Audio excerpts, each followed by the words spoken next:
épisode 46.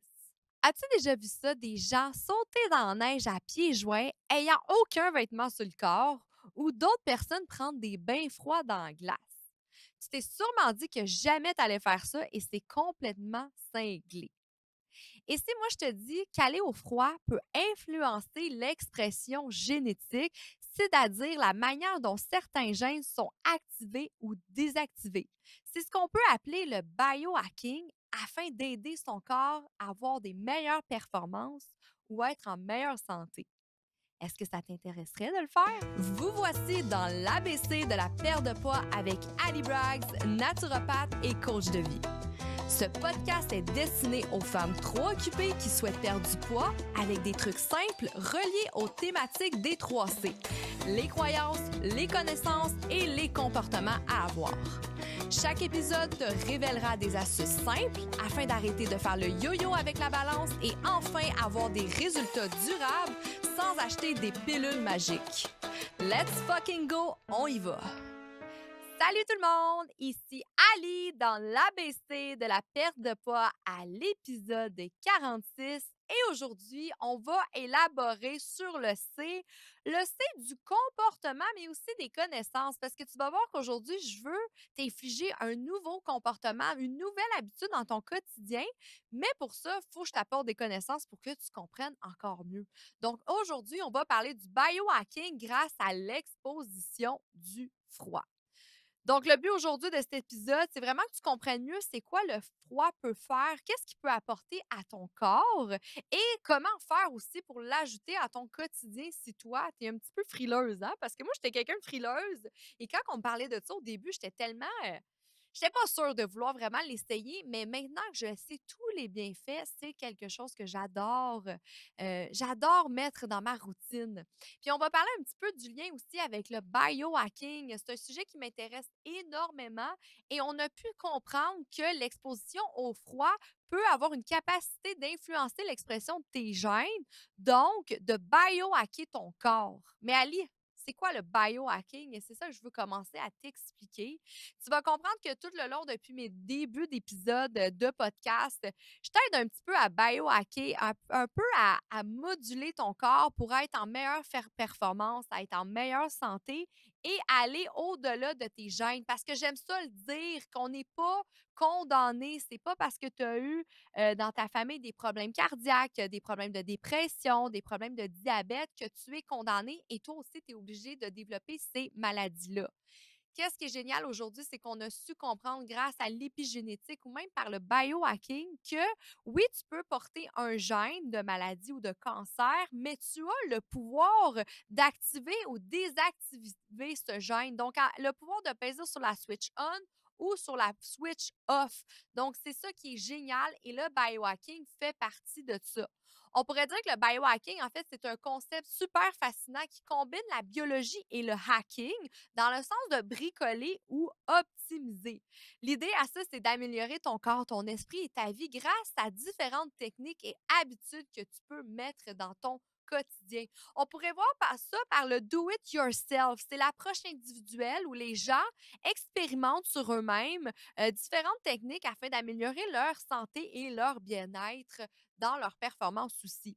Fait que le biohacking, on peut faire ça avec des changements alimentaires, par des jeûnes, l'exposition au froid, des types d'exercices. Et ça peut aider sur plein de niveaux. Donc, autant sur la gestion de ton stress, ton sommeil, sur l'activation des gènes, la désactivation des gènes, avoir des meilleures fonctions cognitives, être beaucoup plus performant, avoir beaucoup plus d'énergie, avoir plus d'hormones de croissance, qui est l'hormone aussi de la jeunesse, avoir une meilleure longévité. Donc, c'est génial qu'aujourd'hui, on sait que grâce à certaines techniques, on peut biohacker notre ADN, notre biologie du corps, en fait. Et l'objectif à ça, comme j'ai dit, ben, c'est d'améliorer le corps physique au complet. Donc, booster l'énergie, améliorer la qualité du sommeil, réduire le sommeil, comme je viens de dire. C'est vraiment génial. Donc, il y a plusieurs techniques, la nutrition, le jeûne, la gestion du sommeil, la respiration, les exercices physiques, les suppléments, les nootropiques, l'exposition au froid. C'est un sujet qui m'intéressait parce que je reviens de 3 jours et 4 nuits du bois. En fait, j'ai loué dans un spa, puis je pouvais avoir, des nuitées là-bas et j'ai décidé de partir toute seule, un petit peu pour aller reconnecter avec la flamme intérieure, un peu aller pour m'aligner. J'ai eu beaucoup de questionnements dans les derniers jours, en fait, avec ma mission, avec ma posture envers vous-même. Tu sais, ça fait 10 ans que je suis coach et j'ai envie de changer mon message. J'ai envie d'avoir une plus grosse impact envers toi, envers le monde. Et j'ai vraiment eu le sentiment que ma mission était beaucoup plus que la perte de poids, hein. Même face à cette réalisation-là, peut-être que le podcast va même changer de nom, là. Je suis rendue à ce point-là. Mais ne t'inquiète pas, ma mission, c'est vraiment de t'aider à être en meilleure santé, à avoir confiance en toi, à biohacker ton corps pour avoir toute l'énergie que tu as besoin pour réaliser tes rêves et devenir la boss de ta vie. Puis je pense que l'arrivée de mon livre le 1er mars, C'est toi la boss de ta vie, va être un nouveau chapitre pour Ali Braggs en termes de mission, en termes d'accomplissement, en termes de changement dans le monde, dans le changement auprès des femmes. Comment je peux faire pour aller plus te toucher? Comment je peux faire pour avoir une plus grosse impact? Et c'est beaucoup ça que je suis allée travailler mentalement, psychologiquement, en étant toute seule dans les bois. Puis c'était vraiment génial parce que là-bas, il y avait un boisé, j'ai fait de la raquette, j'ai mis ma salopette, j'ai joué dans la neige.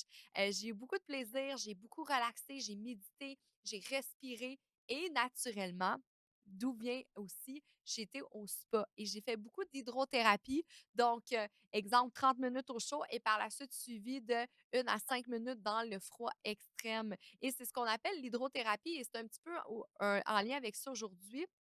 Je vais te prouver comment l'hydrothérapie et, dans le fond, le chaud, le froid peut t'aider vraiment à biohacker ton corps, améliorer les fonctions vitales de ton corps, mais aussi à t'aider à perdre du gras. C'est vraiment génial, puis tu vas comprendre ça grâce à la graisse brune et la graisse blanche.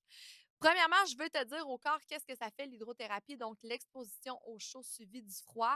Bien, on le sait aujourd'hui que naturellement, ça aide à améliorer la circulation sanguine parce qu'en fait, ça aide à faire dilater les vaisseaux sanguins, ce qui améliore naturellement la circulation. C'est comme un top pour nourrir tes tissus et organes avec plus d'oxygène et de nutriments.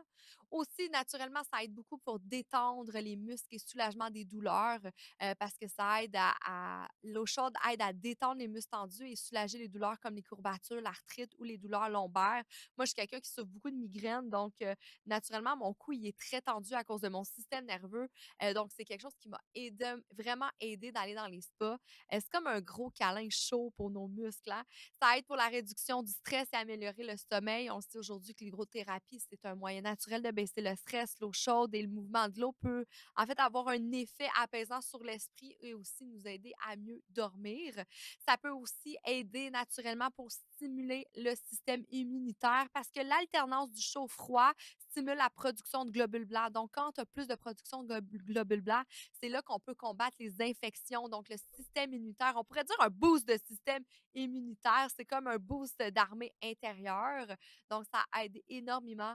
Naturellement aussi, c'est bon pour la détoxification parce que la transpiration, c'est dans un bain chaud ou dans un sauna, ça aide à éliminer les toxines. Donc, c'est pour ça que je le conseille énormément faire de l'hydrothérapie. C'est un peu comme un nettoyage interne pour son corps.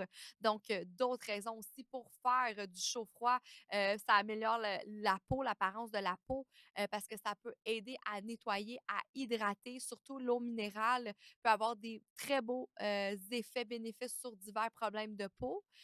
Aussi, ça peut aider à la rééducation des articulations. Par exemple, ceux qui ont des problèmes articulaires, qui ont des blessures, ben, naturellement, les bains chauds, ça peut offrir un environnement avec un faible impact sur les blessures. Et d'ailleurs, petite parenthèse à ça, moi, j'ai sauvé mon chien d'une hernie discale grâce à l'hydrothérapie. Mon chien il a fait une hernie à l'âge de 2 ans. Il était complètement paralysé du bas du corps, donc les deux pattes et la queue. C'était horrible. Moi, je suis allée voir le vétérinaire quand c'était arrivé. Je pense qu'il avait comme sauté de mon lit, puis là, il a été paralysé. C'était vraiment affreux. Et le vétérinaire m'a dit: «Faut que tu l'opères si tu veux qu'il remarche et sinon c'est l'euthanasie». Moi, j'étais en larmes, je capotais. Je dis: «Voir que vous me dites ça, si jamais de la vie que je vais euthanasier mon chien pour ça». Et j'avais vraiment pas les sous qu'il fallait pour faire l'opération, c'était environ 15 000 $. Donc je suis retournée chez moi en pleurant. J'ai fait une publication Facebook et c'est quelqu'un qui m'a référé à une dame qui fait de l'hydrothérapie pour les animaux et elle sauve les animaux avec ce genre de problème. Donc en fait, elle le met dans l'eau chaude, dans l'eau froide, elle fait comme des mouvements, dans l'eau au chien, elle le masse et tout dans l'eau chaude, dans l'eau froide et après environ 6 semaines seulement, mon chien s'est remis à marcher et finalement à courir. Aujourd'hui, mon chien, il a 11 ans et il est en parfaite santé. Même les vets ne me croient pas, quand je leur dis qu'il a 11 ans parce qu'il est vraiment en santé. Il est toujours en train de jouer, en train de courir et d'ailleurs, je l'emmène une fois par mois minimum, faire de l'hydrothérapie encore juste pour, garder la circulation dans ses membres pour être sûr qu'il ne rechute pas. Donc sincèrement, l'eau chaude, l'eau froide, c'est quelque chose qu'il faut introduire dans sa routine. Ça peut vraiment aider si toi, tu as des problèmes, autant au niveau de la gestion du stress, autant au niveau physique. C'est quand même intéressant et il y a beaucoup de recherches qui ont pu montrer que le froid aussi aidait pour la perte de gras.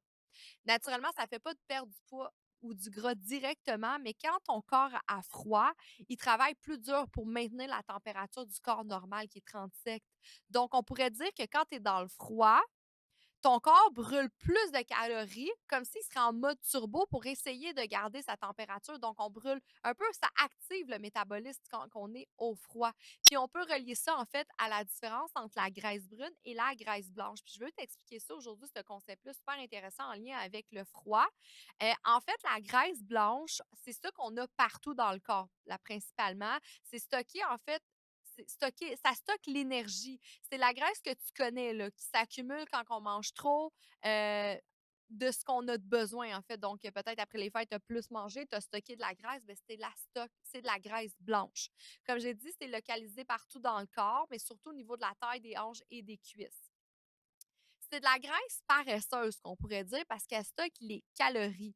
Malheureusement, cette graisse en excès, elle peut vraiment causer des problèmes de santé tels que le risque de diabète de type 2, les maladies cardiaques et autres. Contrairement à la graisse brune, que elle, son rôle, c'est produire de la chaleur. Elle brûle des calories au lieu de les stocker, contrairement à la graisse blanche.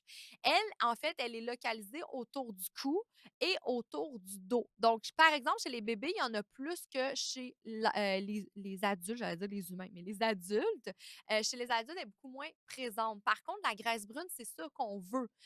Parce que, par contre, elle est plus petite, mais qu'est-ce qui est génial avec la graisse brune, c'est qu'elle est pleine de mitochondries. Donc, c'est des centrales énergétiques de cellules qui lui donnent sa couleur brune. Fait que c'est pour ça qu'on l'appelle la graisse brune, parce qu'à cause des mitochondries, elle a comme un un elle a comme elle est brune, en fait, c'est ça que je voulais dire. Son impact, sur la santé, elle est vraiment bénéfique, la graisse brune, parce elle aide à réguler le poids corporel et le métabolisme.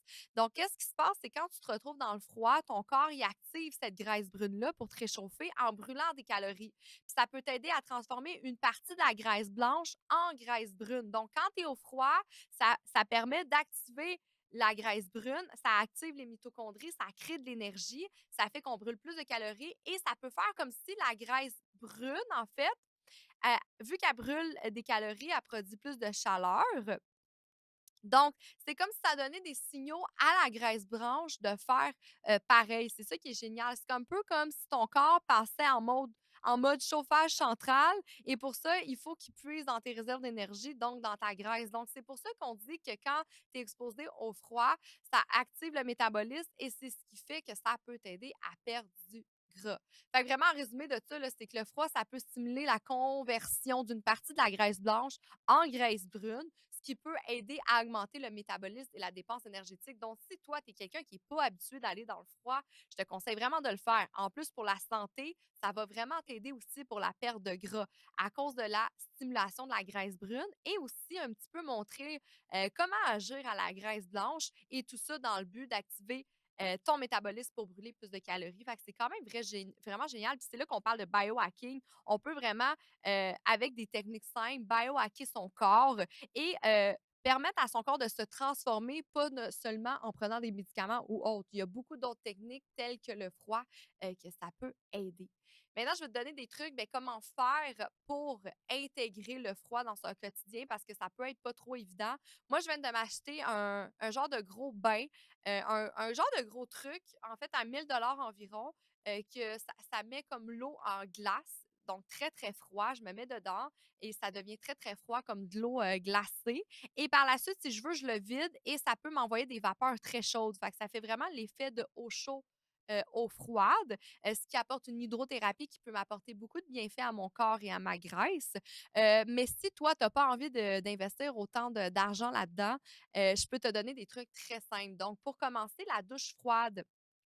La douche froide, en fait, tu peux prendre une douche, par exemple, et plus que tu t'en vas pour finir ta douche, ben, tu peux le mettre plus vers l'eau froide. Donc, tu commences par te mettre 30 secondes à l'eau froide et tu augmentes progressivement au fil du temps. Fait que ça peut vraiment te donner un coup de fouet pour ton système immunitaire et ça réveille vraiment aussi.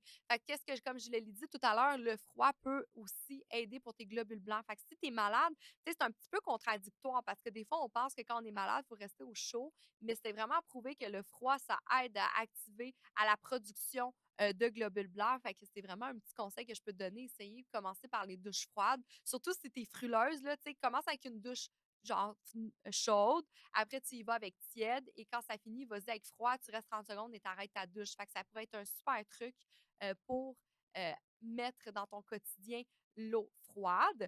Aussi, ben, naturellement, si tu es motivé, l'eau froide, ça peut aider. Donc, le bain froid. Donc, si tu es motivé, bain froid, essaie les bains froids. Tu peux commencer avec une température pas trop basse. Tu restes quelques minutes et au fil du temps, tu augmentes la durée, la fréquence et aussi tu baisses la température. Fait que tu peux le faire chez toi, bain froid. Sinon, tu peux faire dans les spas. Hein, ça, c'est vraiment cool de le faire parce que tout est là. Fait que tu vas 30 minutes dans le chaud. Après, tu t'en vas 1 minute dans le froid. Fait que ça pourrait le faire. Mais les bains froids, c'est une façon très facile aussi. Mais c'est pas tout le monde qui est game de le faire. Hein. Fait que c'est à toi de voir. Aussi, une autre technique super simple, ben, c'est marcher pieds nus dehors. Fait que si tu marches pieds nus dehors, surtout dans l'herbe ou sur la terre, ben, ça peut être une forme douce d'exposition au froid. Ça stimule aussi les terminaisons nerveuses de tes pieds. Puis je l'ai déjà parlé dans d'autres podcasts, comment marcher pieds nus dans l'herbe, ça peut énormément aider à diminuer l'inflammation et qui est bon aussi pour la dépression. Il y a des recherches scientifiques aujourd'hui qui ont pu le démontrer. Donc, c'est quelque chose que tu peux essayer si toi, tu es vraiment frileuse, si tu n'as pas envie de mettre ton corps complet dans l'eau froide, je te conseille de marcher pieds nus. Aussi, il y a une autre technique qui est, exemple, de remplir un bol d'eau froide et mettre seulement ton visage. Donc, en plus, ça peut aider énormément pour ta peau, hein, pour la stimulation aussi de ton collagène. Donc, ça peut énormément aider, puis ça réveille beaucoup. Là. Ça vient jouer sur ton système nerveux parasympathique, sympathique. Fait que juste mettre le visage dans l'eau, tu mets plein de glace dedans, ça peut énormément t'aider aussi pour le matin. Si toi, tu as vraiment de la difficulté avec le froid, ben, il y a des exercices de respiration aussi que tu peux essayer. On appelle les techniques de Wim Hof. Lui, c'est un gros adepte, en fait, à la respiration et à l'exposition au froid. Fait qu'on sait que la respiration, ça peut énormément aider aussi pour rester plus longtemps au froid, pour avoir une meilleure tolérance au froid. Fait que tu peux aller voir sur YouTube, il y a beaucoup de vidéos à ça. Aussi, ben, sinon, si toutes ces techniques-là, toi, tu es comme: «Et je suis pas sûre», ben, tout simplement, planifier des sorties en plein air durant l'hiver parce que des activités comme la marche, la course, le ski, ben, ça peut être une manière plus naturelle de t'exposer au froid tout en profitant de la nature. Il y a beaucoup de gens, qui aiment pas l'hiver, hein, au Québec, puis on sait que nous, notre hiver est quand même long et moi, ce que je conseille toujours à mes clientes, c'est d'essayer d'incorporer à sa routine un sport d'hiver qui va énormément aider à passer au travers l'hiver. Et aussi, tu pourrais biohacker ton corps si tu te mets à être adepte à la raquette, au ski ou autre. Et c'est une façon plus simple. Quand même, tu le sais, là, je t'ai dit beaucoup de bienfaits là, euh, face au froid. Fait que je pense que ça vaut la peine de un petit peu faire quelque chose que tu n'as pas envie de faire et de l'essayer. Parce que si je te dis que ça peut aider pour ta longévité, pour diminuer les risques de maladies, pour avoir une plus belle apparence jeune grâce à la peau, pour aider à la stimulation des globules blancs. Sincèrement, là, ça vaut la peine d'essayer de s'exposer au froid, là. Ça peut faire une grosse différence dans ton quotidien. Je pense que vraiment, ça vaut la peine que tu essayes. Je peux te donner aussi des petits conseils. Ça a été super conseillé de le faire après le gym, le chaud-froid, hein, parce que c'est vraiment meilleur de le faire après le gym parce que après l'effort, le chaud-froid peut vraiment aider à la récupération parce que aussi, le froid, il réduit l'inflammation et les courbatures et le chaud, ça détend les muscles et améliore la circulation. Fait que c'est super de le faire après le gym, contrairement avant le gym. Une autre question aussi qu'on m'a déjà demandé, est-ce qu'on est obligé de faire le chaud avant le froid? Parce que dans le fond, la technique, c'est vraiment le chaud après le froid. Donc, exemple, 30 minutes de chaud, tu prends des bains, tu prends des saunas. Après, tu t'en vas, tu t'exposes au froid de 1 à 5 minutes, par exemple. Si tu es capable plus, tant mieux, là, mais on pourrait dire de 1 à 5 minutes. Et c'est vraiment ça qui apporte les bienfaits de l'hydrothérapie. Par contre, c'est pas obligatoire, là. Si tu vas direct au froid, en fait, comme exemple, le matin, tu te prends une douche froide, ben, ça peut être juste un super coup de boost pour ton système nerveux, ton système immunitaire et ça va être un super réveil le matin. Fait que tu peux avoir beaucoup de bienfaits. Tu es pas obligé, de faire chaud-froid que, contrairement à certains qui aiment mieux alterner entre chaud-froid, comme dans les saunas suivis de bains froids parce que ça crée un choc thermique et ça stimule beaucoup plus la circulation et ça peut être revigorant aussi. Donc, c'est comme tu préfères. Moi, j'adore faire le chaud-froid, mais c'est pas toujours facile. Donc, sinon, tu peux juste prendre une douche froide le matin et tu vas voir que tu vas avoir beaucoup, beaucoup de bienfaits juste à ça. Je finis ce podcast en disant, à qui c'est pas conseillé parce que naturellement, si tu as des problèmes de santé, peut-être que tu devrais consulter ton médecin avant de l'essayer, comme par exemple les problèmes cardiaques, les troubles de circulation aussi, on fait attention, ceux qui souffrent d'hypertension, de problèmes respiratoires, de immunité réduite, de diabète.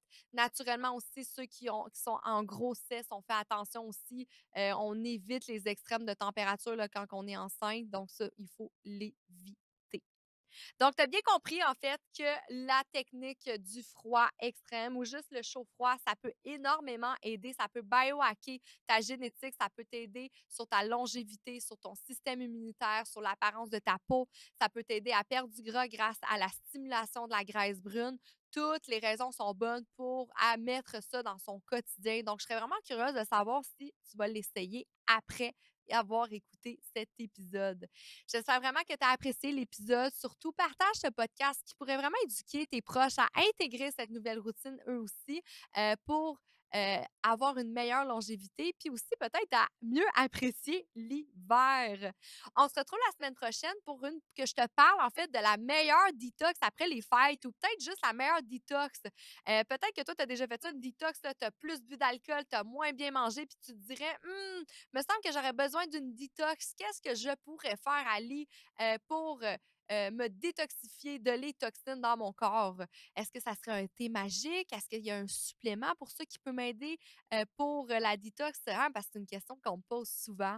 Tu vas voir dans le prochain épisode, moi, je vais dire que tout ça, c'est de la bullshit. Tu n'as pas besoin de thé magique, tu n'as pas besoin de supplément magique pour que ton corps se désintoxe, en fait. Et tu vas voir que ton corps, il possède des émonctoires qui s'aident, qui permet en fait d'éliminer les toxines naturellement. Donc, j'ai vraiment hâte de te parler de ce sujet-là. On se retrouve la semaine prochaine et je te souhaite des joyeuses fêtes!